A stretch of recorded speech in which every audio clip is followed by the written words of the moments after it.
Muench, we've been talking about Cam Ward, right? I mean, Yeah. I don't want to call it breaking news, but like you and I were kind of sitting here, and it was a 3-bar Right. Nagy in the middle, and he comes on, and we've been talking all along, like Cam Ward, what a great year. Mm-hmm. Cam Ward with Shedeur Sanders, right? Right. Top 2 quarterbacks, and maybe Garrett Nussmeier from LSU. Right. Cam Ward this, Cam Ward that. He kind of came in and said, pump the brakes. And I'm looking at you up in the screen, and I'm like, You're right. Okay, let's go back to work. Because I at that point, and I told you from the start, we're going to be transparent. This show is going to be about peeling back the curtain. Okay. I'm not here to if I've watched every single throw and you can't. I can't stand when I hear people say I've watched every throw from every quarter. There's not enough time in the week. There's not enough. So like, it's a process. It's a 15-month process with these guys. Right. You get to certain players before you get to other players. It's not all equal. I watched Cam Ward versus Florida. Tape was awesome. Right. I hadn't studied the rest of the tape so far this year. Hadn't gone back and revisited our report from previous years. So I just felt like it was time, right? The 9-0 Miami. Cam Ward's playing Heisman Trophy talk. He's playing great ball. Let's see where he is in our opinions. Then I also got on my phone. I texted a bunch of guys in the league.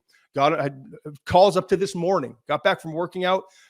As I'm walking in, I'm breathing heavy. One of our good friends that you and I know, I'm not going to mention names, got on the phone with him. Had to apologize for breathing heavy. It was kind of awkward.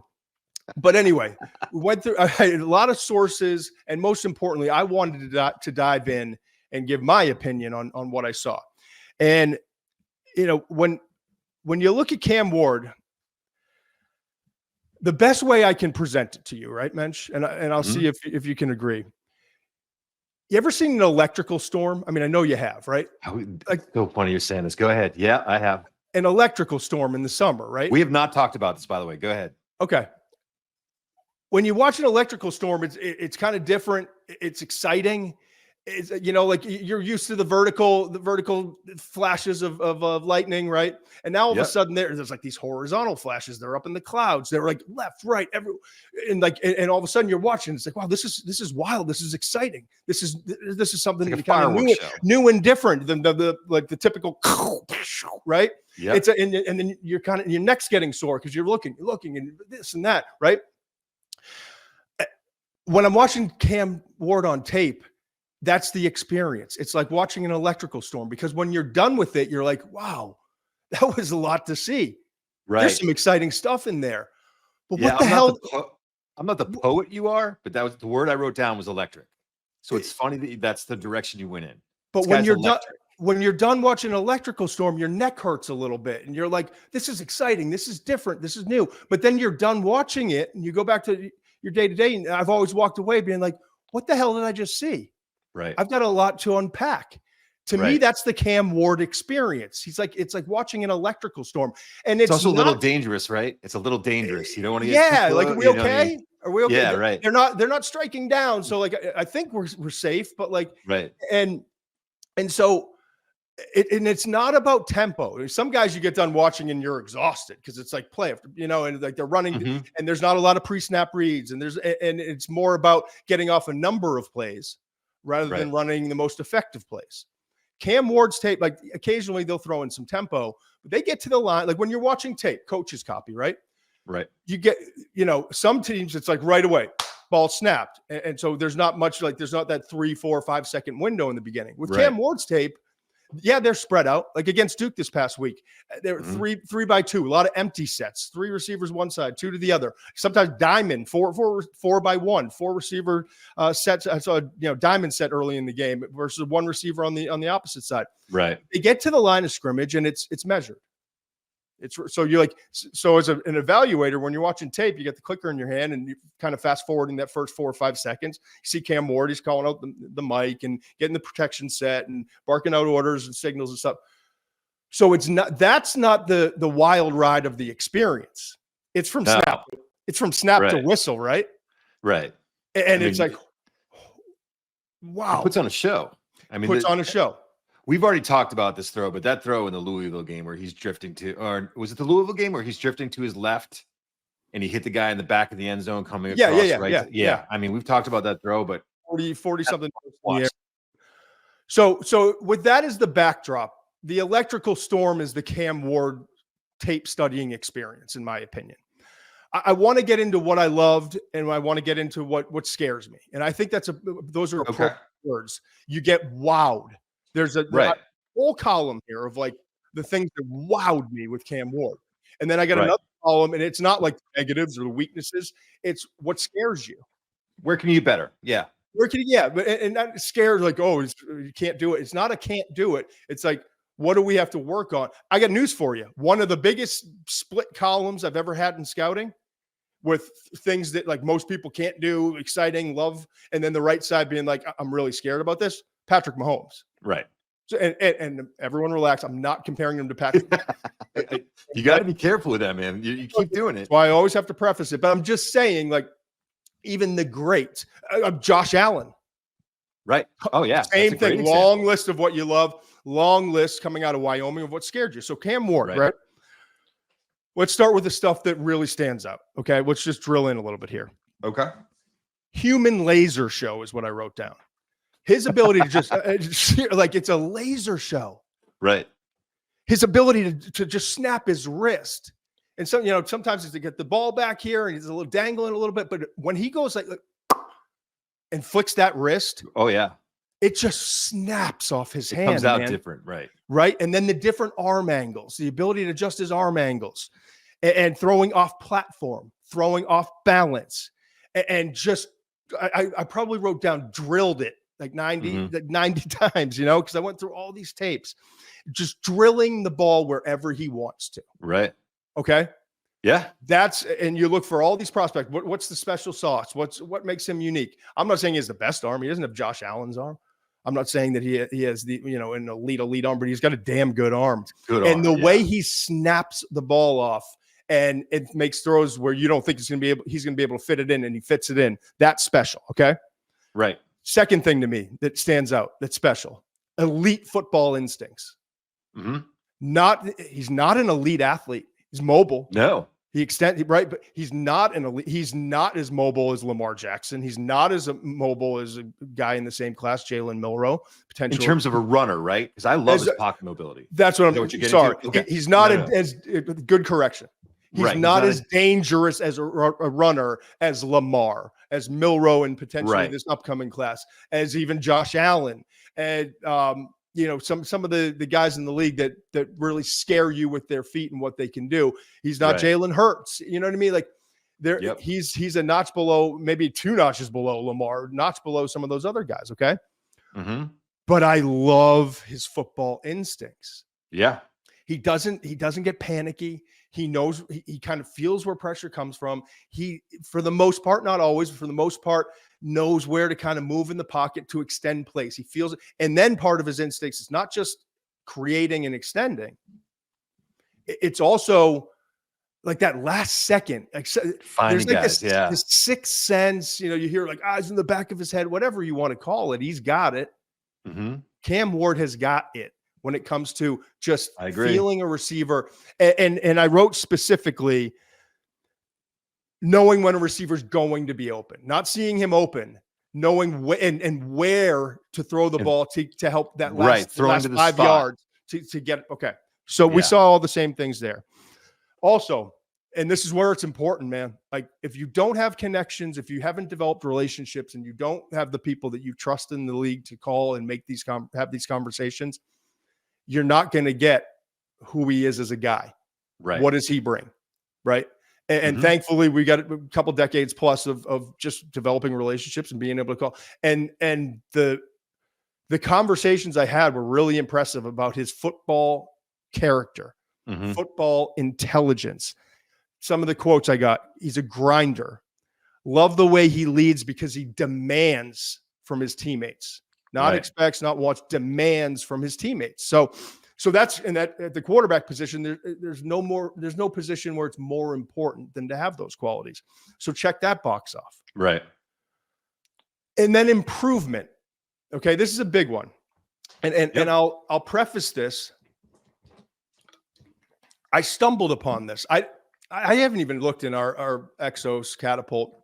I haven't even looked in our Exos and catapult system to see if there's incarnate word tape yet. But but I was sitting around yesterday and for some reason, like it was like a blessing from the football gods above. I'm scrolling through YouTube and this thing comes up like 10 touchdown passes from Cam Ward in the FCS playoffs at Incarnate Word. And I was like, yeah, I got 9 minutes. The hell else am I going to do for the next 9 minutes? That's more important than watching. I hadn't even thought. I was like, I'm just focusing on this year. It was fascinating to watch, man. I don't know if you've done it. Take a look at. I haven't seen it now. Okay, I'll just give you. So it is pure air raid. Okay. Going back to Incarnate Word. Remember, 2 years at Incarnate Word, 2 years at Washington State. Makes the announcement he's going to the NFL draft. Doesn't get the grade he wants. Day 3 grade. And calls up Mario Cristobal and says, you know what, that offer you gave that I turned down because I'm going to the draft, I want that offer. It comes to Miami. So it starts at Incarnate Word, not a highly recruited player. And to be honest with you, I don't know the high school ball he played. I can kind of see why. It was like watching like Graham Harrell at Texas Tech, Kingsbury, remember those quarterbacks where it's like, watching shortstop, middle infielders. The snap is the toss from the other middle infielder. It's like, like this sidearm, get it out. Like not even the laces, doesn't matter. Get it out. A lot of RPOs, quick game, just stuff that didn't translate to the NFL. Right. And as I'm watching it, I'm like, my God, this guy has come a long way. I'm not saying he wasn't a special talent, but it wasn't translatable. Right. It wasn't. And so when you talk to NFL scouts, I do wonder, some stuff's hard to unsee. Oh, right. You know what I mean? Like, it's like, but he's that guy who was just like, catch the ball, sidearm, get it out. And so the good news is like the first tape it was Washington State, which was a lot of air raid as well. But this has some air raid principles now at Miami, but it's a lot more translatable pro style stuff. Agree. And so it was just interesting watching that because the guy I was watching on YouTube yesterday for 9 minutes is not the guy today. And so, so why does that factor in? I just love his improvement. I love that he's played a lot of ball. I love that the system he played in was remedial. And then it became a little more advanced at Washington State. And now it's a lot more advanced at Miami. Okay. And then 2 more things that are showing up. He's not there yet by any stretch. And we'll get to the things that scare you. But he has made improvement in terms of like the interception-worthy throws and the sacks. They're down from what we saw at Washington State. Okay. So that is the backdrop. Can I give you one more positive? Please. Let's continue let's go with the storm theme, right? Mm-hmm. So this guy, you call him an electric storm. To me this year, think about this. He's always been the eye of the storm. He's always the calmest guy. Virginia Tech, game-winning touchdown, less than 2 minutes. Cal down 35-10 midway through the third quarter, I think.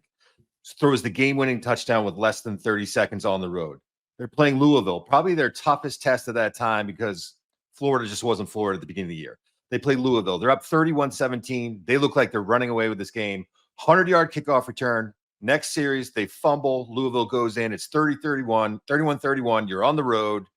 And what does he do? Next drive, he throws a touchdown. They're down 28-17, third quarter against Duke. No problem. We're going to come back and win this game. I mean, I think when you're looking at the big picture and how poised he's been in within game situations, to me, that's a real positive for what he's done this year. Those are great points. Yeah. And I love the eye of the storm. Way to advance it. No, but seriously, he has, because it's been a bleeping storm around him. Right. And it really hasn't always been the offense's fault. There's been some mistakes. He's put himself in some bad situations, but let's face it, the defense has put them in a lot more bad situations than the offense or Cam Ward himself. And you're right. The dude is unflappable. Yeah. It kind of drives you crazy at times because and we'll get to all that, but yeah, no, those are great points. And there's something you talked about the throw rolling to his left into the back corner of the end zone. The other throw that went viral this week against Duke, the 48-yard throw, it was play 8. It was play 8. Sorry, on the Duke tape. I was just looking down my notes. It was play 8 on the Duke offensive tape. It was a 47 yards approximately. It was he threw it from the exact 40, and it was about 5-7 yards deep. It got tipped at the end. Would love to see a little bit more trajectory, layer that a little bit more, right? But like beggars can't Everyone's be a critic, right? Beggars can't be choosers. Yeah, but if you're just purely scouting, like what's this guy's arm? That thing was on a freaking rope. Yeah, I a love rope. A rope. Yeah, it's like you know what I mean. Like it's one that a lot of guys can get it there with velocity and energy at the end, but to get it like not flying off the ground very much, it's like watching a fighter jet. And not to keep piling on with the positives, but one of the other things about his pocket mobility is he's got one of those guys that's got that core strength to shake guys off too. Mm-hmm. He can make plays with guys at his feet. He's like 6'1.5", 223, 225 pounds. He's well built, dude. I think he's strong. He's got that strong base. Again, not to pile on with all the positives, but there's a lot. The bottom line for me is there's a lot to be excited about with this player, and I hear you. Let's get into the maybe what he needs to work on. This is a good time to transition. Let's throw up that graphic we have of Cam Ward that we built. We do this with every player. We have position specific traits. So these are the quarterback traits. We also have some other overall traits like height, weight, speed, intangibles, all the different stuff for every player. Those we call universal traits, but this is the position specific traits, and we always color code it. Pocket mobility, I gave him a 1, even though he's not very. I don't think he's going to be very fast if he ever runs a 40. I don't think he's not a threat. But if we're just judging pocket mobility because of his instincts, and he is athletic, and like you said, the lower body strength to kind of extend plays. I'm not. We give him a 1, which let's state this too. A 1 is an elite grade, or very, the highest end grade. Number 2 is above average to good. 3 is average. 4, and you don't see any 4s or 5s here. 4s is below average, and 5 is marginal. If we get to a player, we're going to throw these up for players all the time between now and the NFL draft. Okay. And if you're just listening to the podcast now, I'm trying to explain it to you. The 4 QB traits for Cam Ward, for every quarterback, are mental makeup, accuracy. The third one is release/arm strength. And the fourth one is pocket mobility. For Cam Ward, the mental makeup is a 3. That's a purple, average. Accuracy, blue, above average. Release arm strength, 1. We just talked about it, green.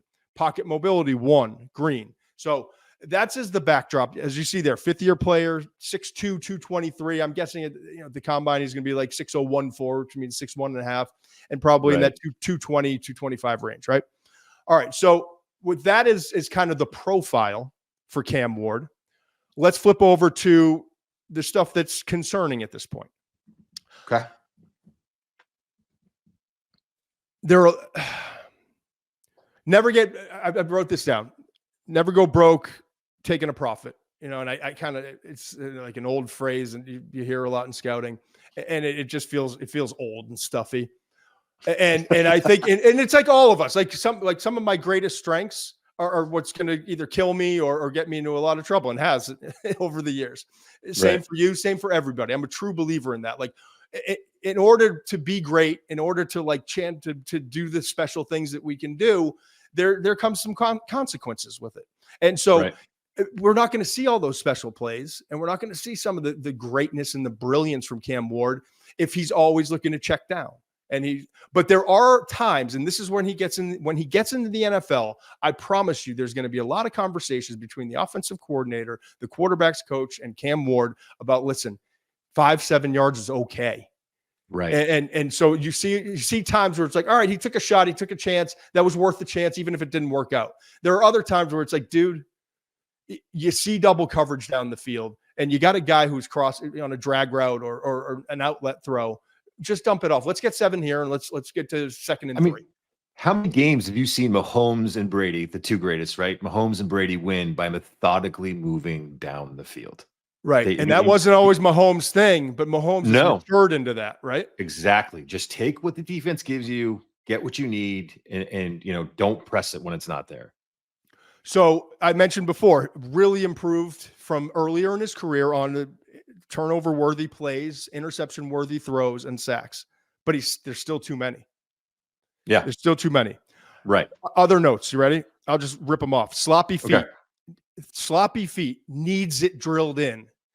What you love about him is he's so casual. He's the eye of the storm. Nothing bothers him. He's got this this poise about him and this confidence about him. Plays loose, and that looseness and that calm allows him to do special things. But there's a difference between having that mentality and having those football instincts and being able to handle the moment and just being sloppy with your feet. And Mahomes was the best example. His feet were disgusting at Texas Tech. I mean, how many throws? They were. And I've talked to Patrick about it. Don't hold back, man. I've talked to him about it, and he readily agrees. Like, it was just whatever. I'm out here playing ball, and you would see some throws, like 15-yard throws, where his feet were parallel with the line of scrimmage. We're working towards perpendicular, and so you see kind of some of that same thing. It's got to be drilled in. Josh Allen, same deal, man. He didn't just get accurate because he woke up one morning and was like, I feel more accurate. It was drilled in, marrying your feet with your eyes. He's got a lot of work to do in that regard, but you saw with the accuracy, we still give him a 2, above average. Right. With the footwork he's working. Yeah. So that's those other guys fixed it. That's a fixable flaw. It's a fixable things flaw. You can't coach height, can't coach speed, can't coach arm strength. There are things that you can fix. That's a fixable flaw. So, but it's probably going to take a minute. Took a minute with Josh Allen. Took a minute with Patrick Mahomes. Although it didn't take that. But he had a full year where we didn't see. Right. You know what I mean? We saw Josh Allen year 1. We saw him on the field, and it wasn't always pretty. And it's like, yeah, that's the guy I studied at Wyoming. But then with Patrick Mahomes behind Alex Smith, he was working on it in the background. So. We saw it with Lamar. We saw it with Josh Allen. We saw it with Mahomes, and we hope we see it with Cam Ward. You get into the league, you start drilling it. It's a full-time job. It's everything you're focusing on. I'm not saying necessarily you're going to get better coaching. I'm not convinced of that. But there's going to be more focus on it. So the sloppy feet, he's got to improve. I read. Here's the thing: he leaves too many throws on the field. Right. You see the brilliant throw after brilliant throw. You see that back of the end zone throw. You see the throw against Duke, play 8, but then there's like some in between stuff where you can skip over it, deep out, missed it, throw it into the sideline, a crossing route. He's high or behind the receiver. So, and it's nothing consistent where it's like he really has got to work on his transfer of balance or his arm angle. It's not that. It's just drilling in the same mechanics. But I read somewhere 14% missed target. His missed target rate as a passer, 14% this year, actually a regression. Really? Washington State. Wow. I know, but when you study the tape, if I read that, I see the missed throws. I'm just surprised because I've watched the Washington State tape and I see a better player this year in almost every regard. I do too, so it's interesting that's the analytics. I think it goes back to that electrical storm. You kind of get blown. You get lost in all the great plays and the unbelievable moments and the handling of pressure, the magic show. It's kind of like magicians always like, hey, look at this and talk to me about this and tell me a story about your left, but don't worry about my left hand. My right hand, look at my right hand. I've got all this stuff going on with bells and whistles, fireworks. Don't look at my left hand because that's where that's where I'm sliding it in. Yep. So I think that's an interesting part. And then the defensive competition, let's just be honest, has not been great. No. I want to leave it with this.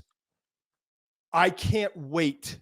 And I truly hope it happens because just for the evaluation process, if nothing else, I can't wait for him to play in an ACC game. Maybe it's against Clemson. It's probably going to be against SMU, but then more so get into the college football playoff, get into the playoff, play a Georgia, play a Penn State, play a Notre Dame, play in Ohio State. Like, I want to see 2 games against a top tier competition because he's going to have to refine some shit.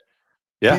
He's going to have to be more efficient. He can't get away with some of these things. Can he adjust his game? That's what I want to see. And if it does he start to revert back to bad habits in that kind of an environment? Because, one of the things that I get concerned about was every once in a while he drifts. That's part of the sloppy footwork, but he'll drift when he doesn't have to. He can just stay in the pocket. I think his feet have been a little calmer this year, but when you have a front like Penn State's front coming at you or Georgia's front coming at you, and things don't go well early, this is it's the biggest stage. Do you revert, or do you stay the course and and play the way you've played all year? So we don't know yet. I can't wait to find that out. The conversations I had were interesting. Yeah. Okay. Nagy, not a first rounder yet. Right. Second rounder. I talked to a couple GMs, an ex-GM who's still working, doing the work. And then the third scout today. So that's like what, 6-7 conversations. Yeah. No one was lower than second round. No. The difference but there are a couple of guys that were like, this class isn't that good. Right. Everyone's overrating Shedeur. He's good. He doesn't have any special elite qualities. Like, these are just things I heard. These are not things I'm saying, but the conversation, right. Nussmeier, just now the negative, like some of the negative things. Nussmeier needs to go back. First round talent, would really like to see him go back. Needs more ball. Needs to be ready when he gets up to our level. Shedeur, where's best? And I always give my opinion. We have conversations. It's not a Q&A session. Right. Conversations. And I always say, listen, first of all, I love Shedeur's tape this year, and everyone agrees. Second thing I say always is he's the best pure passer in this class. Everyone, for the most part, agree. I got a couple, and Nussmeier could be, but I think he needs more ball. With Cam, it was interesting because it was all over the place. I talked to one scout who's like, I have Cam ahead of Shedeur. I talked to another scout where it's like Cam and Shedeur are at the top for me. And then another one had Nussmeier ahead of Cam, and some other guys were like second round. I don't trust him. I just don't. Can he break all these habits? And so they were fascinating conversations. But generally speaking, just to summarize it all, everyone agrees that like, whether you love Shedeur or not, whether you love Cam or not, this is not last year's class. No, we understand that. We completely Caleb Williams, elite special talent. Jaden Daniels, elite special talent, in his final year was the best tape of any of the quarterbacks. Year, to be honest with you. His last year, 2023 at LSU, was the best tape of all the quarterbacks in the class. Drake May, really great tools. 2022 tape was a lot better than 23. That made it a hard evaluation. Right. Is that regression? Is that the system? Is it the lack of weapons? But everyone would agree those three guys are ahead.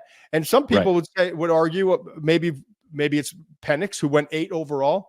Maybe it's JJ, who went 10 overall to Minnesota. Maybe it was Bo Nix, who went 12 overall to Denver. Some guys would say, but I think the conversation, and we laughed about this, and Bill Simmons got his little, Bill Simmons got his jab in on me, how I'm here for one show, and I'm already making his life miserable with his friends back home in Boston. Right. And I had to circle back and explain my comment. My comment was, I haven't done enough Cam Ward or Shedeur tape to like really state whether the conversation starts at Drake May or if it starts at Penix, JJ, and Bo. Right. And I will state this very clearly now that I have done the work. The conversation starts at Penix, JJ, and Bo. It does not start at Drake May. Okay. Right. I agree. So with that, again, is another backdrop. Let's pull up the graphic. I know our top 6 quarterbacks right now. Here's how I see it. And just for everyone's knowledge, there's kind of, from the people I talk to in the league, there's differing opinions in terms of like how high the level, whether they have a chance to be great. I heard Shedeur Sanders, one of the conversations I had, I don't know that he's ever going to be better than a stopgap starter. I was like, really? I don't see that. So there's just different opinions. It's what makes this thing beautiful. It is not a science. It is more an art. I get it. But Shedeur Sanders, to me, is the best tape so far this year. But I don't think there's a big gap between Shedeur and Garrett Nussmeier and Cam Ward, okay? I think in talking to the league, there's differing opinions, and I think everyone has them 1, 2, 3 in whatever order. Some guys would go Nussmeier 1, some guys would go Sanders 1. One guy I talked to had Cam Ward 1, okay? Everyone agrees that I talked to in the league. Everyone agrees. Garrett Nussmeier has a chance to be the guy next year and would love to see him go back to school. We got a great game coming up against Alabama this week. So excited to see what he does in that game, and we'll get to it in a minute. But Jalen Milroe, The other thing everyone agrees on, go back to school, get another year, be ready. And then the thing that everyone can agree on at this point, the season ain't over, and both teams are going to be playing in postseason ball. But Quinn Ewers, since the injury, has shown some regression. Carson Beck, the entire season, has been a regression. Okay. So that's where we are. Shedeur Sanders 1, Garrett Nussmeier 2, Cam Ward 3. But talking to NFL teams, you can kind of jumble those up. Nobody views this as last year's class where it's 3 guys that belong 1, 2, 3 by any stretch of the imagination. Right. Nobody also, but I the more people I talk to, it's also not the 2022 class where it's like they just don't belong. Kenny Pickett was overdrafted. Pittsburgh had a need and they reached for Pickett. He was a local guy. Then Ritter, Willis, and Matt Corral go in the third. It's not that class. I think, honestly, it's a little bit more like 2023. Bryce Young, CJ Stroud. We don't have – they're 1-2, but there were a lot of questions. So to me, if I had to classify this class in recent drafts and compare, it's not 2024. I think it's better than 2022 with Pickett and Malik Willis and those guys. Yeah. It's 2023 light. Right. This year's class is the light, like you got Budweiser and Bud Light. You got Pepsi and Diet Pepsi or whatever, so to me, it's the light version. The reason it's light is everyone agreed that Bryce and Stroud belonged nearer at the top of the draft, and Stroud's turned out to be phenomenal. And Bryce Young, unfortunately, terrible circumstances, but it doesn't look good right now. Right. But after that, remember, it was Richardson getting drafted way too high. Right. And maybe that becomes like the Jalen Milroe spot because you're betting on the athleticism, the big time arm, but he doesn't have enough game experience. He's got big games and playing in the SEC and for Alabama and all the pressure. And certainly more than Anthony Richardson had with 12, 13 starts coming out of Florida, but you'd like to see more game experience from him and for him to develop. And then the second, third round, we had Will Levis and Hendon Hooker in that class. And I think that this class is a little bit more representative of that. You got a couple guys at the top, we'll see him Nussmeier if he comes out. And then after that, they're guys that really belong in the second, third, fourth round at this point. So I mean, listen, I think we say this a fair amount, but this is the snapshot on November 7th. So if somehow Colorado sneaks into that Big 12 championship game and Shedeur gets in the playoffs and he plays his ass off and, it could change. Cam Ward gets in the playoffs and all of a sudden he's, all those concerns we had, and they knock off, a Georgia or something like that. I think the guy that has, and we'll cap off the Cam Ward, and you're saying it right now, but I just want to put a punctuation on it. The quarterback in this class that stands to gain the most by having a good, eye-opening postseason performance is Cam Ward. Right. Cam Ward right now, the questions are the level of competition in terms of defenses played. Can he get it done? We know he will in the moment, as you talked about, the eye of the storm, pressure, no problem, carrying that team. But against a defense that's flying around, the pressure's on him more. Doesn't have the ability to extend plays and kind of run around, drop his head and look up. When he's playing at Georgia, an Ohio State, a Notre Dame, a Penn State, one of those top defense, Texas, how does he react? Does he refine his game? Is he more efficient? Is he more decisive? Does he cut out some of the fat from his game? Yeah. So to me, Cam Ward, like getting him in the postseason is what we need to see. Whew. All right, man. That was a lot. But that's a tight 35 on Cam Ward. It's like it's been, like certain things eat at you in the back of your mind. Oh, it's been coming. Ever since that Nagy conversation, I'm like, shit. Yeah. We got to revisit this. And we just did, and I feel good about it. And the beauty is, like you said, it's November 7th. We have so much more time, so much more to see. Right. But I think it's a good for this show, it's a good jumping off point with the quarterbacks. We've talked about Beck specifically at times. We've talked about Nussmeier, talked about Quinn Ewers. We've talked about we haven't done a deep dive into Cam Ward, and I'm glad we were able to just do that.